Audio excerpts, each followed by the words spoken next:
Cinema நேயர்களுக்கு அன்பு வணக்கம். வெல்கம் டு ஏம்டி திரை. இந்த ஷோல பிளைண்ட் ஸ்பாட் அப்படிங்கிற தெலுங்கு திரைப்படத்தினுடைய ரிவ்யூ தான் நம்ம பார்க்க போறோம். இந்த படம் தமிழ் டப்பிங்கோட அமேசான் பிரைம்ல அவைலபிளா இருக்கு.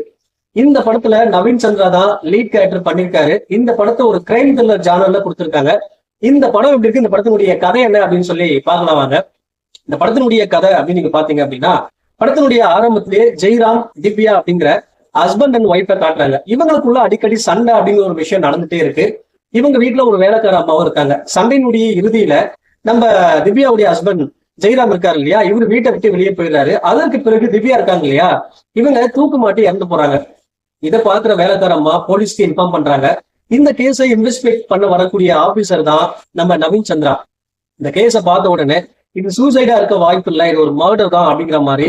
சோ அவருக்கு கிடைச்ச தடயத்தை வச்சு இது கண்டிப்பா பாத்தீங்கன்னா தற்கொலை இல்ல, இது ஒரு கொலை தான் அப்படின்ற மாதிரி சொல்றாரு.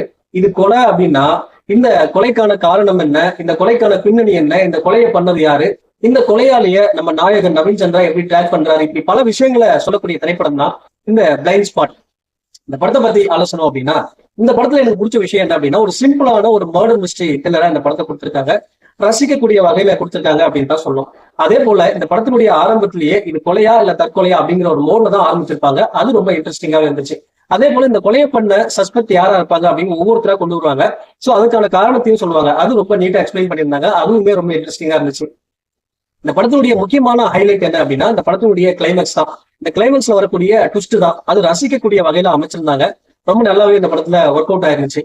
இந்த படம் அது மட்டும் இல்லாம ஒரு 1.5 மணி நேரத்துக்குள்ள முடியக்கூடிய ஒரு படம். ஒரு குயிக் வாட்சாவே பார்த்துடலாம். ரொம்ப கிரிப்பிங்கா கொண்டு போயிருப்பாங்க. டைம் போறதே உங்களுக்கு தெரியாது.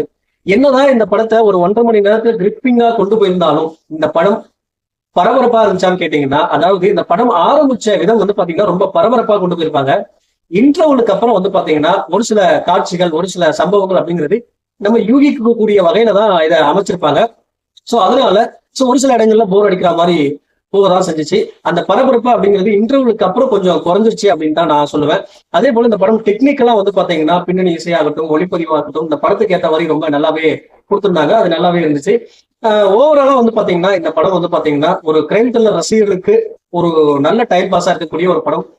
இந்த படத்துக்கு எப்படி திரை கொடுக்குற ரேட்டிங் பாத்தீங்கன்னா 5க்கு 2.9. அடுத்த ஒரு சந்திக்கிறேன். நன்றி, வணக்கம்.